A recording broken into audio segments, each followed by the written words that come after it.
রাধে রাধে, জয় গোবিন্দ। 2022 সালের 5 নভেম্বর হইতে আমাদের ভাগবত সঙ্গের শুভ সূচনা হয়।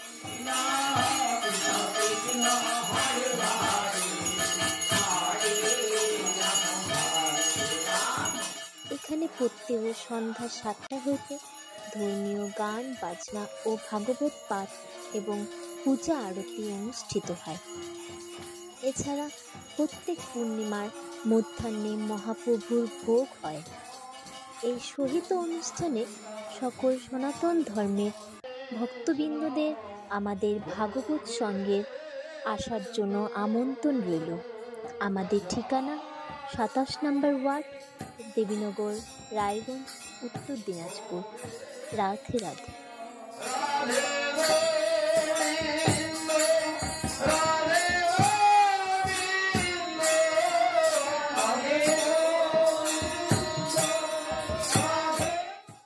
আজকে বয়সকালে ভগবানের সান্নিধ্য লাভ করার যে চেষ্টা, এগুলো করতে গিয়ে জীবনে অনেক ভোগ্য সামগ্রী আসে, অনেক অনিত্য বস্তু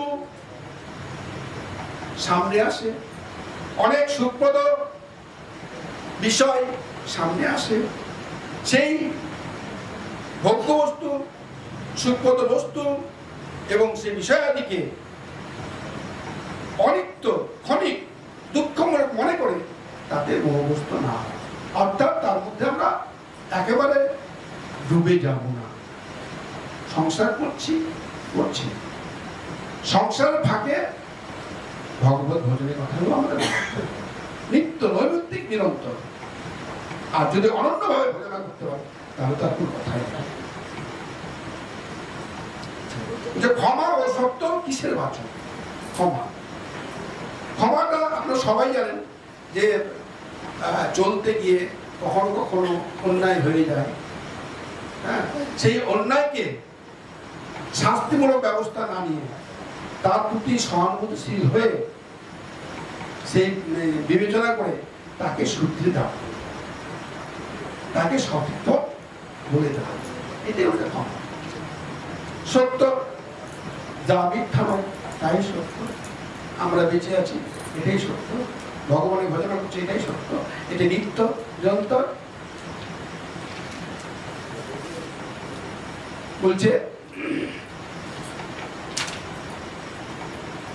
ক্ষতি করতে ইচ্ছা করা, ক্ষতি করা, ধন হরণ করা, অপমান করা, আঘাত করা, কঠোর বাক্য বলা বা গালি দেওয়া, নিন্দা বা পরচর্চা করা, আগুন জ্বালানো, বিষ দেওয়া, হত্যা করা, প্রত্যক্ষ অপ্রত্যক্ষকে ক্ষতি করা ইত্যাদি যত প্রকার অপরাধ আছে, এর মধ্যে এক বা একাধিক অপরাধকারী যে কোনো প্রাণী হোক না কেন, তার প্রতি প্রতিশোধ গ্রহণের সম্পূর্ণ সামর্থ্য থাকলেও অপরাধীকে অপরাধের কোনরূপ প্রতিশোধ নেওয়ার ইচ্ছা সর্বতভাবে দেয়।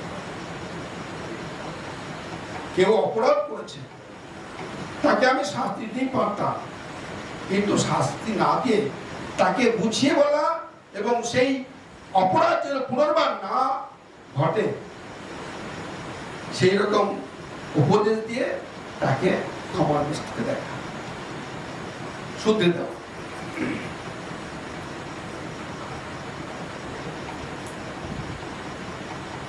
ইন্দ্রিয় এবং অন্তঃকরণ দ্বারা যে বিষয় যেভাবে দেখাশোনা ও অনুভব করা হয়, ঠিক সেইভাবে অপরকে বোঝাবার উদ্দেশ্যে হিতকর প্রিয় শব্দে তা প্রকট করাই হল সত্য। যা মানুষের পক্ষে মঙ্গলময়, যা মানুষের কাছে কল্যাণকর, হিতকারক, সেই বস্তুকে মানুষের কাছে প্রকট করা, উপস্থাপন করা, সুখ ও দুঃখের অর্থ কি এগুলো আমরা সবাই জানি কম বেশি, তবু আমরা তো আমাদের মতো করে জানি। আর গীতাতে তাদের মতো করে শাস্ত্রকাররা সেভাবে লিখেছেন, সেই কথাগুলো একটু স্মরণ করার চেষ্টা করছিলাম। সুখ দুঃখের অর্থ কি? সুখ। প্রিয় বস্তুর প্রাপ্তিতে এবং অপ্রিয় বস্তুর বিয়োগ হওয়ার সর্বপ্রকার সুখের মাত্র হল সুখ। প্রিয় বস্তু, আমি যেটা ভালোবাসি, আমার যা ভালো লাগে সেই, অথবা যেটা আমার কাছ থেকে সরে গেলে বা বিয়োগ হয়ে গেলে পরে আমি ঠিক থাকতে পারবো, আমার ভালো লাগে, সেটা হলো সুখ। আজকে এই মুহূর্তে পরম সুখের সঙ্গে আপনারা অবস্থান করছেন। নিত্য নিরন্তর গোবিন্দ ভজনে, নিত্য নিরন্তর ভাগবত ভজনে প্রতিনিয়ত আপনারা আসেন। এটা একটা পরম সুখময় অবস্থা। ভাগবত বা ব্যাসাসনে যারা বসেন, তারা যাই বলুন না কেন, শ্রদ্ধার সঙ্গে অবনত মস্তকে আপনারা যে শ্রবণ করেন, আস্বাদন করেন, সেটাই বিশাল সুখ। কারণ শাস্ত্রের প্রতি আপনাদের আস্থা আছে, ভক্তি আছে, শাস্ত্রকে মাথায় রেখে আপনারা চলেন, এটি বিশাল সুখ।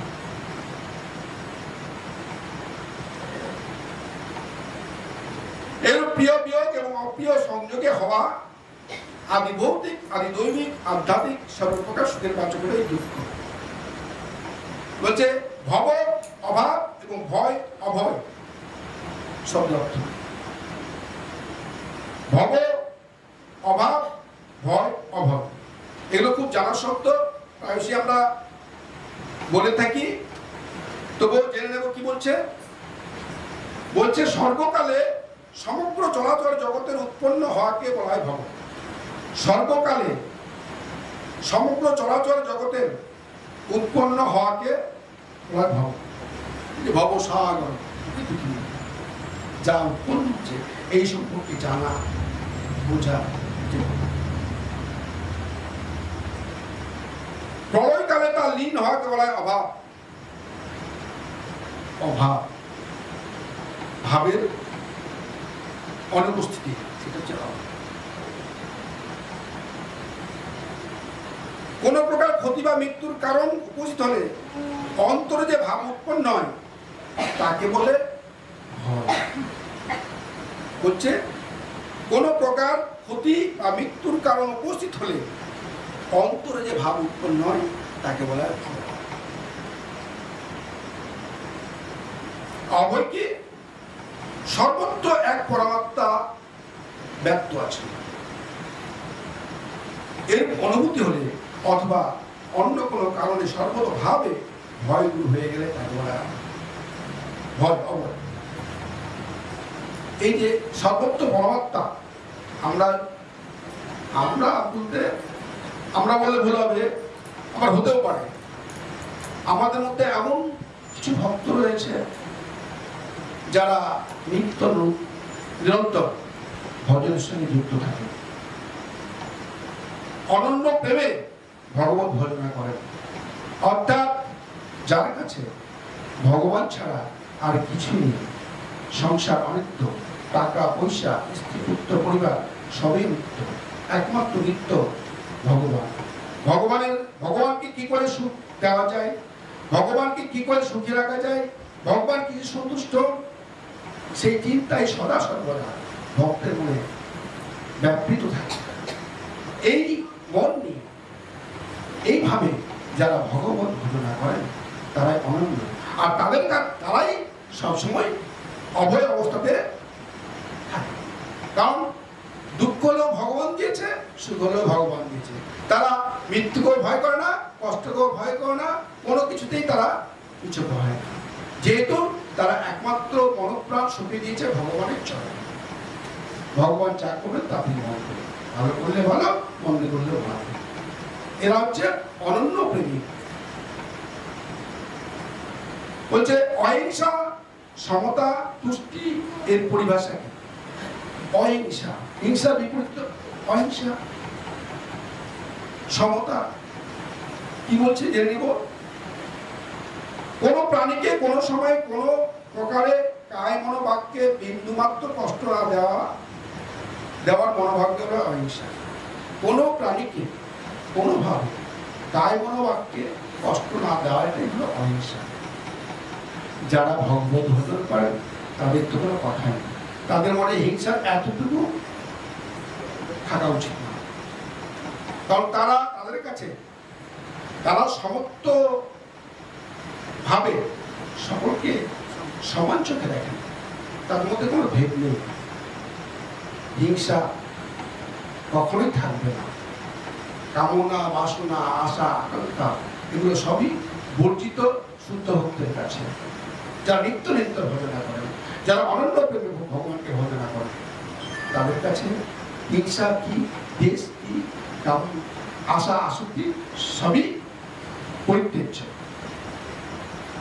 সুখ দুঃখ লাভ ক্ষতি জয় পরাজয় নিন্দা স্তুতি মান অপমান শত্রু নিত্য ইত্যাদি যত ক্রিয়া পদার্থ ও ঘটনাকে বৈষম্যের হেতু মনে করা হয়, সেই সবে নিরন্তর রাগ দেশ রহিত সমবুদ্ধি থাকার ভাবকে বলা হয় সমবায়। বলছে সুখ দুঃখ লাভ ক্ষতি জয় পরাজয় নিন্দা স্তুতি মান অপমান শত্রু মিত্র ইত্যাদি যত ক্রিয়া পদার্থ ও ঘটনাকে বৈষম্যের হেতু মনে করা হয়, সেই সবে নিরন্তর রাগ দেশ রহিত সমবুদ্ধি থাকার ভাবকে বলা হয় সমবায়। সুখ দুঃখ লাভ ক্ষতি, আমরা কি করি? সুখে আমাদের আনন্দ হয়, দুঃখে কষ্ট হয়। সুখে এমন হয় যে নিজেদের এমন ভাবে প্রকাশ করি, মানে কি বলবো, যেন উচ্ছ্বাস, আনন্দের উচ্ছ্বাস বয়ে যায়। আবার দুঃখে এমন ভাবে ভেঙে পড়ি যে কি বলবো, বলার কিছু থাকে না। তো কি সুখ কি দুঃখ, কি লাভ কি ক্ষতি, কি জয় কি পরাজয়, সর্ব অবস্থাতেই সমান থাকে। অবিচলিত হলে চলবে না, বিচলিত হলে চলবে না, বিচলিত হলে চলবে না, অবিচলিত রাখতে হবে। যা লাভ তাই ক্ষতি, লাভ হয়েছে খুব ভালো, ক্ষতি হয়েছে খুব ভালো, লাভ হলে ক্ষতি হলে ক্ষতি হলে লাভ হবে, এটা তো ব্যাপার। এসবই ভগবানের দেওয়া। যদি দুঃখ এসে থাকে তাহলে প্রার্থ কর্মের ফল। কোনো না কোনো সময় আগের জন্য কোনো খারাপ কিছু করেছি, যার ফলে এই জীবনে আমাকে এই দুঃখ বা কষ্ট হতে হচ্ছে। আর সবসময় লাভ করবো তা তো না, জীবনে ক্ষতি তো হতেই পারে, আসতেই পারে। আর লাভ করলে ভেবে রাখতে হবে ক্ষতি আমার আসবে নিশ্চিত। সুতরাং সবকিছুকে সামঞ্জস্য বিধান করে চলা যাচ্ছে সময়। যা কিছু পাওয়া যায় তাকে প্রারব্ধের ভোগ, যেটা বললাম, যা কিছু পাওয়া যায় তাকে প্রারব্ধের ভোগ বা ভগবানের বিধান মনে করে সদা সন্তুষ্ট থাকার ভাবকে বলা হয় তুষ্টি, আত্মসন্তুষ্ট। আবার খুব আত্মসন্তুষ্ট ভালো না, আমি ভগবানকে পূজা করছি বা কোনো একটা করছি, খুব ভালো করছি, এই যে আত্মসন্তুষ্টি, আত্মসন্তুষ্টিতে ভোগা ঠিক নয়। আমার নিত্য নিরন্তর যে কর্ম, নিত্য নিরন্তর যে ভজন বা গৃহকর্ম, সেই গৃহকর্ম আমি অবশ্যই করব, কিন্তু আমি সবচেয়ে বেশি করছি, আমি গোবিন্দের পূজা করছি, এর থেকে আর কি হতে পারে? এই আত্মসন্তুষ্টি ভোগা একদম। আমি ভগবানের পূজা করছি, ভগবানের সেবা করছি, ভগবানের শরণাগতিতে আছি, আমার এই শরণাগতিটা ভগবানের প্রতি শুদ্ধ বিশুদ্ধ প্রেমটা আমি কত বাড়াতে পারি, আবেগটা আমি কতটা বাড়াতে পারি, তীব্রতা, ভগবানকে পাওয়ার যে তীব্রতা, সেই তীব্রতা না থাকলে ভগবান কিন্তু পাওয়া যাবে না। আর ভগবানকে পেতে গেলে ভক্তি অবশ্যই দরকার। ভক্তি, ভক্ত, ভগবান, এই তিনটা একটার সঙ্গে একটা যুক্ত। ভক্তি, ভক্ত, ভগবান। ভক্তির আগে ভক্ত, ভক্ত না হলে ভক্তি হবে কি করে? আর ভক্ত না হলে ভগবান হবে কি করে? একে অপরের সঙ্গে সাহায্য। কিন্তু এই ভক্তির পথে চলতে গিয়ে আমরা পদে পদে ঠোকর খাচ্ছি। কারণ আমাদের ভক্তিটা বিশুদ্ধ ভক্তি। আমাদের ভক্তির মধ্যে রয়েছে চাওয়া পাওয়া, আশা আকাঙ্ক্ষা, কামনা বাসনা। এই আশা আকাঙ্ক্ষা রহিত হয়ে কামনা বাসনা ত্যাগ করে আমরা ভগবানের পূজা বা ভজনা ঠিকমতো করতে পারছি না। অনেকে করে যারা করছেন তার ফল অবশ্যই তারা পাবে। কিন্তু আমরা যেহেতু পারছি না, তাই চলতি পথে আমাদের নানা রকম বিঘ্ন দুর্ঘটনা ঘটছে। ভগবত ভজনে আমরা ওটা শান্তি পাচ্ছি না, তৃপ্তি পাচ্ছি না, তুষ্টি আসছে না।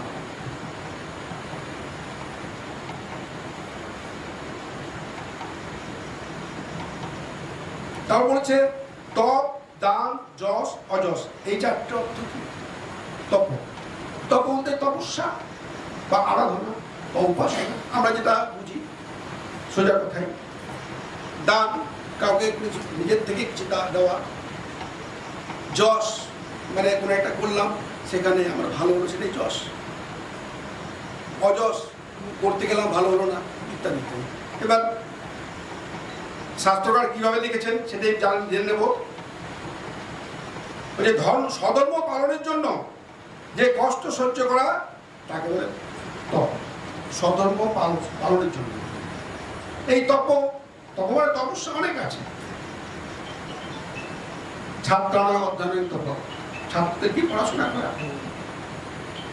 মায়েরা যারা রয়েছেন, সংসার থেকে কতটা সুখী করা যেতে পারে, সংসারের মঙ্গলে গোবিন্দের জনাশ্রয় করে কতটা ভজনানন্দী হওয়া যেতে পারে, ভজনের পথে এগোনো যেতে পারে, সব কিন্তু তপস্যা।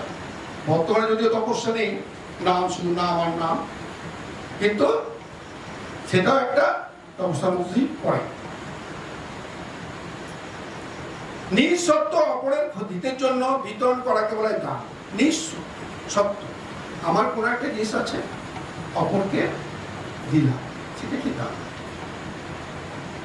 দান, আর দান এমনই জিনিস যেটা অহেতুক ভাবে দেওয়া উচিত, আর যেটা দান মানে বিনিময়ে কোনো কামনা বাসনা থাকবে, সেটা হচ্ছে প্রতিদান। জগতে কীর্তি লাভকে বলে যশ। যশ মানে আমি পড়াশোনা করছি, পড়াশোনা করে একটা ভালো রেজাল্ট করলাম, বা একটা চাকরি পেলাম পড়াশোনা করে, এই যশ। আমি কর্ম করেছি তার ফলটা পেলাম। এবং অকীর্তির নাম অযশ, অকীর্তির নাম, অপকীর্তির নাম অযশ। অপকীর্তি, কীর্তির বিপরীতটা হচ্ছে অপকীর্তি, অযশ। যেখানে আমার ভালো হলো, পড়াশোনা করেছি, পাঁচটা করতে পারবো, তাই বলে ভাববেন না ভক্তমন্ডলী মায়েরা আমরা গোপীদের পূজা করছি, গোবিন্দ তো দর্শন হলো না, এটা কি অযশ? কখনই না। গোবিন্দকে দর্শন করা অতটা সহজ সাধ্য নয়। ভক্তি ভাবনা প্রগাঢ় হলে পড়ে গোবিন্দকে অত্যন্ত আবেগ ভরে ডাকলে পড়ে, শুদ্ধ চিত্তে নির্মল হৃদয়ে ডাকলে পড়ে গোবিন্দ ভক্তের ভাব বুঝে তাকে দর্শন দেয়। দর্শন দিয়েছেন বিল্বমঙ্গলকে, অম্বরীশ, শবরী, সবই জানেন।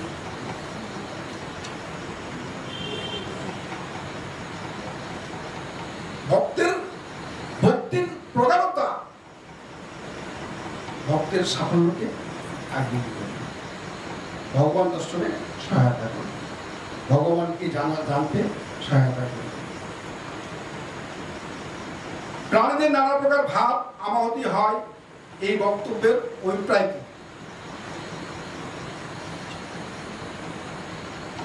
এই কথার ভগবানের এই তাৎপর্য যে প্রকৃতি অনুসারে বিভিন্ন প্রাণীর উপরোক্ত প্রকারের যত রকম বিভিন্ন ভাব হয়ে থাকে, সে সব তার থেকেই হয়, অর্থাৎ সে সকল ভগবানের সহায়তা শক্তি সত্তা থেকেই উৎপন্ন হয়ে থাকে।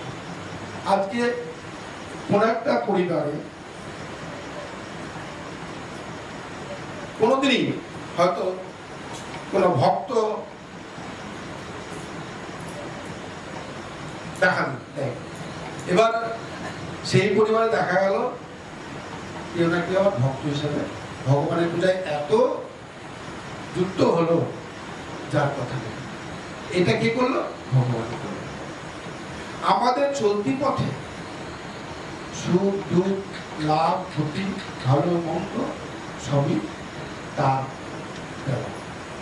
তিনি যা করাচ্ছেন তাই ঘটছে, তার ইচ্ছাতেই সব কিছু হচ্ছে।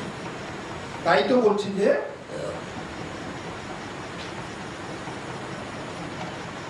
প্রাণীদের নানা প্রকার ভাব আমাউটি উৎপন্ন হয়।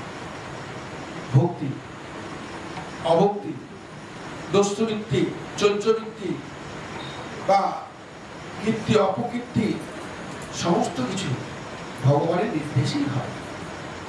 তবে শুনেছি যে যে যেভাবে এগিয়ে যায় ভগবান তাকে সেই দিকে প্রচন্ডভাবে এগিয়ে নিয়ে যায়, এটা আমি শুনেছি। জানি না সত্য মিথ্যা কথা।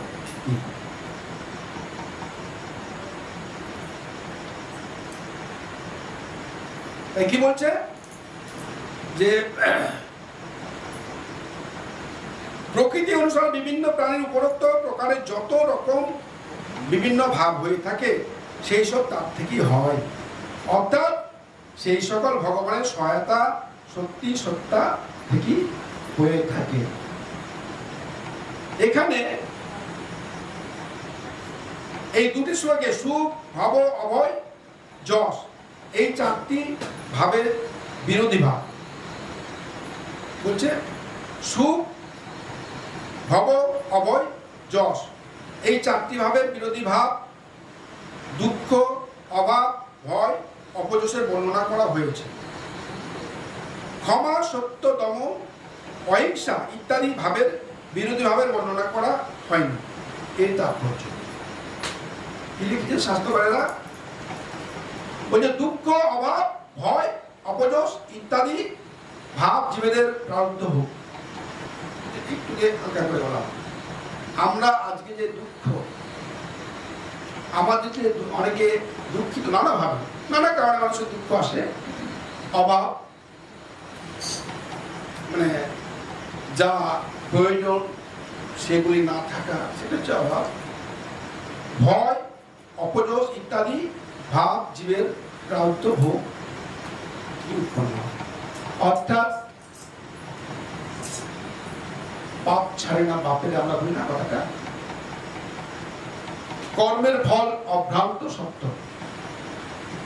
আমি যে কর্ম করব তার ফল অবশ্যই পাব। তো এই জন্যে যা যে কর্ম আমরা করছি সেই কর্মের খানিকটা ফল এই জন্য হয়তো পাচ্ছি, বাকি ফলটা আমাদের পরজন্মে হবে। যদি ভালো কর্ম করে থাকি ভালো ফল পাবো, খারাপ কর্ম করে থাকলে খারাপ ফল হবে। কিন্তু এই জন্মে যে দুঃখ কষ্ট ভয় অভাব নানা রকম অঘটন বা বিঘ্ন হচ্ছে, সেটা কিন্তু আমাদের পূর্বজন্মের কর্মের ফল, অর্থাৎ প্রারব্ধ কর্ম।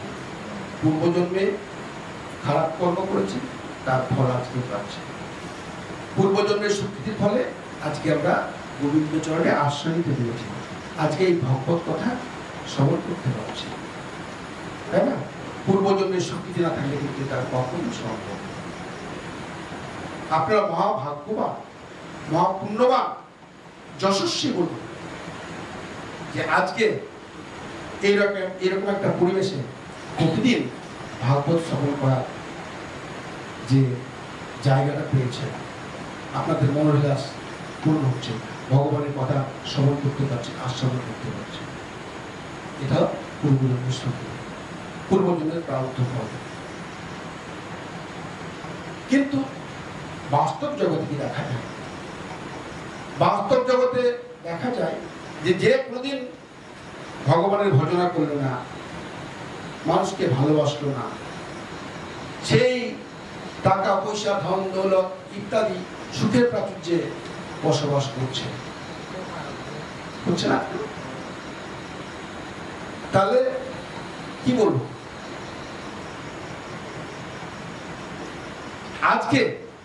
আজকের দিনে যে এমন অবস্থায় আছে, সে এই এমন অবস্থার জন্য পূর্বজন্মের স্বীকৃতি।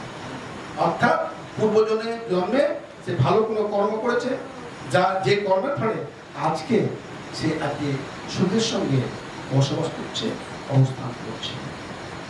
কিন্তু এই জন্মে যদি এই সুখে থেকেও, ভালো একটা অবস্থায় থেকেও ভগবত ভজন না করে, তাহলে কিন্তু পরবর্তী জন্মে তাকে নিম্নে যেতে হবে। আজকে যে পরিবেশে আছে সেই পরিবেশে তার জন্মটা হবে না। অপেক্ষিত নিচু, যেখানে ভগবত ভজনের পরিবেশ পাবে না। এমন হতে পারে অন্যায় আচরণ করে বা অসৎ আচরণ যদি বা কাউকে ঠকিয়ে নানাভাবে জ্বালা যন্ত্রণা দিয়ে যদি আজকে এই অর্থের প্রাচুর্য বা পান তৈরি করে বা সুখের একটা ভালো জায়গা থেকে থাকে, তাহলে পরবর্তী জন্মে তাহলে হয়তো পশুজনিত তাকে যেতে হবে। তাহলে এই যে দুর্লভ জন্ম আমরা তো এটা হারাতে পারি। তাই তো গানে আছে, ভজ হুরে মন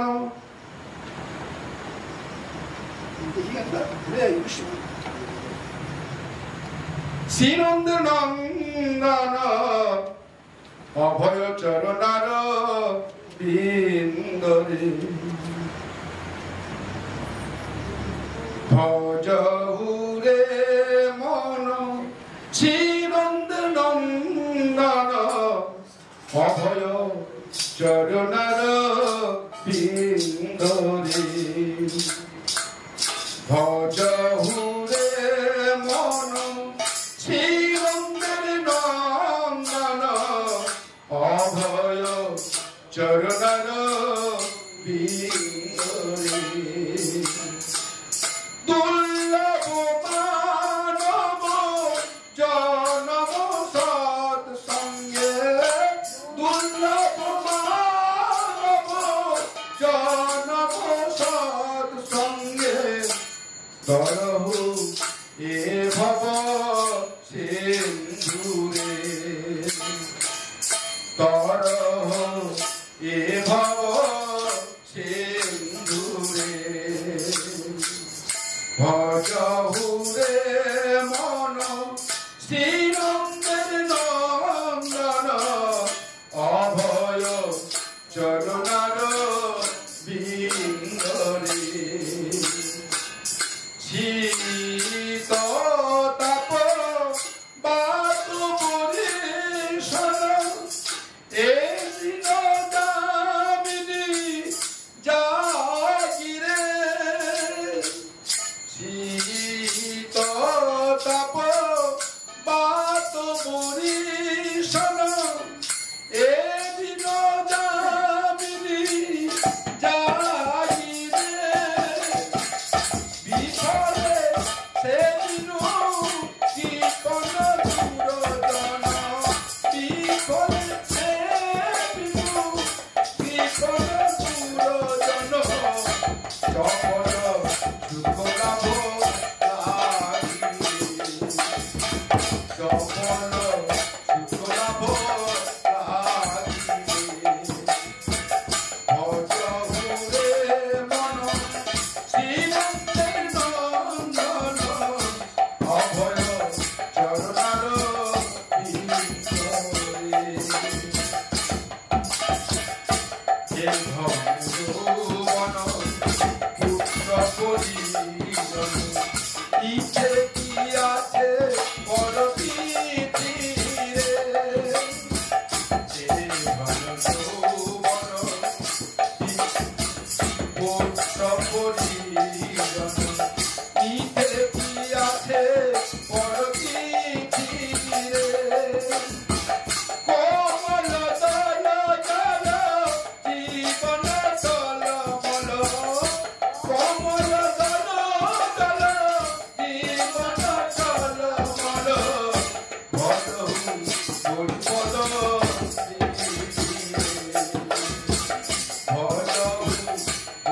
পদ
অভয় চরণারো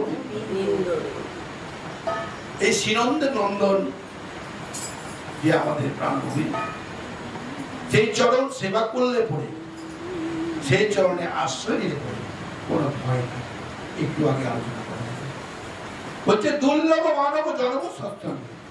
এই যে আমাদের মানব জন্ম অত্যন্ত দুর্লভ জন্ম, একমাত্র এই মানবেই পারে ভগবানের শুদ্ধভাবে ভজন করতে। কোনো পশু কৃমিকি এরা পারে। তো এই যে দুর্লভ জনম, এই দুর্লভ জনম পেয়েও আমরা কি তার ভজনা করবো না? এই দুর্লভ জনমটাকে আমরা কেন নিষ্ফল করব? তাই এই সময় সৎসঙ্গে অবস্থান করে ভগবানের ভজন করে আমাদের উচিত। শীত তাপ বাত পরিচাল এই দিনও জামিনী জাগিনি বিফলে সেদিনও কৃপণ দূর। আমরা যে সংসারটা সেবা করছি সমস্তই বিফল। কেন বিফল? আমরা মায়ার দাস হয়ে আমার সন্তান, আমার ছেলে, আমার মেয়ে, আমার স্বামী, আমার টাকা, আমার পয়সা, আমার বিষয়, আমার সম্পত্তি, এই আমার আমার আমার আমার করে জীবনের বেশিরভাগটাই আমরা অতিবাহিত করি। তাই জীবনটা বিফলে চলে গেল। আর যারা ভগবত ভজনে বাধা দান করছে বা প্রতিকতার সঙ্গে রয়েছে তারা হচ্ছে দুজন। যারা ভগবত ভজনে সহায়তা করছে না বা ভগবত ভজনে অগ্রণী ভূমিকা নিচ্ছে না তারা হচ্ছে দুজন। চপল সুবলা বলা গিয়ে বলছে এই ধরনের যৌবন পুত্র পরিজন এই থেকে আছে আমাদের এই যে টাকা পয়সা ধন গৌরব স্ত্রী কন্যা পুত্র পরিবার এগুলো সঙ্গে দেবে? কিছুই দেবে। এসেছি খালি হাতে, যেতেও হবে খালি। এই নাট্যমঞ্চে এসে আমরা একটা মানে বিভিন্ন জন বিভিন্ন চরিত্রে অভিনয় করছি, এগুলো কিছুই সাথে যাবে না, বৃথা। এই যে ধন যৌবন টাকা পয়সা কিছুই সাথে সবই বিপদ। কমল দল দল জীবন টলমল, কমল মানে পদ্ম, কমল দল জল, কমলের পাতা যদি একটু জল দেওয়া যায়, জলটা সমতল থাকে টলমল করবে, টলমল করতে করতে একসময় সেখানে কিন্তু কোন রকম জলের বিন্দু মাত্র লেগে থাকে। আমাদের জীবনটাও ঠিক তদ্রূপ। আমরা সংসার থেকে যদি ভগবত ভজনে এগিয়ে আসি, সেই পদ্মপত্রের মতো নির্মল ভাবে ভগবত ভজন করতে পারি, তবে জীবনের সার্থক। সর্বদা কীর্তন স্মরণ বন্দন পাদ সেবন দাস। ভক্তি পথের নববিধা ভক্তি আছে, শ্রবণ কীর্তন স্মরণ বন্দন পাদ সেবন ইত্যাদি ইত্যাদি। এই যে নববিধা ভক্তির মধ্যে একজন মানুষ কিন্তু সব গুণগুলোকে নিয়ে ভক্তি পথে এগোতে পারে। এই নববিধার ভক্তির মধ্যে যে কোনো একটাকে আশ্রয় করে এগোতে হবে, তবে হয়তো ভক্তি পথে সফল হওয়া যেতে পারে। আর তার মধ্যে নববিধা ভক্তির মধ্যে প্রত্যেকটা স্মরণ, তারপরে কীর্তন, কীর্তনের মাধ্যমে ভগবত ভজনটা অতীব আকর্ষণীয় ভগবানের কাছে প্রিয়। ভগবানকে যদি কীর্তন করে শুদ্ধ চিত্তে তার ভজনা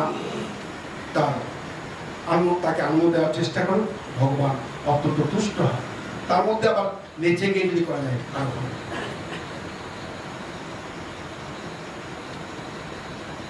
আর তবেই এটা অতি মধুর থেকে মধুরতম হবে যদি আমরা তার দাস হিসাবে নিজেকে ধরে। আমরা নিত্য গোবিন্দের দাস, কৃষ্ণ দাস। জয় জয় নিতাই গৌর সীতানাথ কৃষ্ণ প্রেমানন্দ। হরি বল হরি বল হরি বল।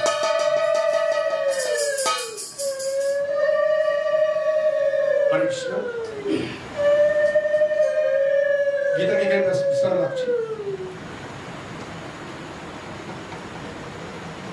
গীতা শাস্ত্রবিদং পূর্ণম য পঠেত্রয়ত কুমার কৃষ্ণপদম বাপ্নতি ভয়সকালে বর্জিত গীতাধ্যায়ন শ্রেষ্ঠ প্রাণায়াম পরশুচ নৈব সন্তি পাপানি পূর্বজন্ম কীতানিশ্চ মৌলনির মোচনং পুংসাং জলস্থানং ধীরে ধীরে সুকৃতিকাম্বুসি সংসামন্নাসন গীতা সুগীতা কর্তব্য কিমন্নয় শাস্ত্র স্ত্রী যাসং পদনস্য ভগবতদৃশিতা ভারতমিত সর্বস্বং বিষ্ণু ভক্তাদি শতম গীতা গঙ্গোত্তর ভিত্তা পুনর্জন্মন বিদ্যতে সর্বপরিষদ তবদুক্ত গোপালনন্দন পার্থবর্ষু শ্রীগুপ্তং দুগ্ধং গীতামৃতম নমো গঙ্গা গীতা তো সাবিত্রী সীতা সুক্তা পতিব্রতা ব্রহ্মা বলি ব্রহ্মবিদ্যা সন্ধ্যা মুক্তি গেয়িনী অর্ধমাত্রা চিদানন্দ ভূমিভান্তি নাশিনী বেদত্রয়ী পরানন্দ তত্ত্ব জ্ঞানমঞ্জুরি এতে তানি অপেত্য নমস্কৃতম জ্ঞান সিদ্ধি লভেত্য কান্তে পরম পদম একং শাস্ত্রং দেবপবিত্র গীতমেক দেবকী দেব দেব এক মন্ত্রস্থ নামায়ানি কমপেক্ষং তস্য দেবস্য সেবা ওম নমো ভগবতে বাসুদেবায় নমঃ ওম নমো ভগবতে বাসুদেবায় নমঃ ওম নমো ভগবতে বাসুদেবায় নমঃ জিভের আরাধনা গীতা উপাসনা গীতা গীতায় সর্বসার ও জীবের আরাধনা গীতা উপাসনা গীতা গীতায় সর্বসার জীবের আরাধনা গীতা উপাসনা গীতা গীতায় সর্বসার গীতায় সাধন গীতায় ভজন গীতায় সাধন গীতায় ভজন গীতা করবে এই ভগবান গীতায় সর্বসার পর গীতায় সাধন গীতায় ভজন গীতা করবে এই ভগবান গীতায় সর্বসার জীবের আরাধনা গীতা উপাসনা গীতা গীতায় সর্বসার ভক্তি ভরে গীতা গীতা পাঠ রাধা গোবিন্দ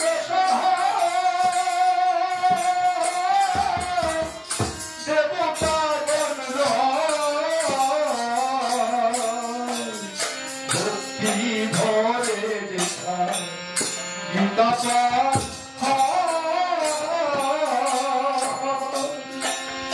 রাধা গোবিন্দ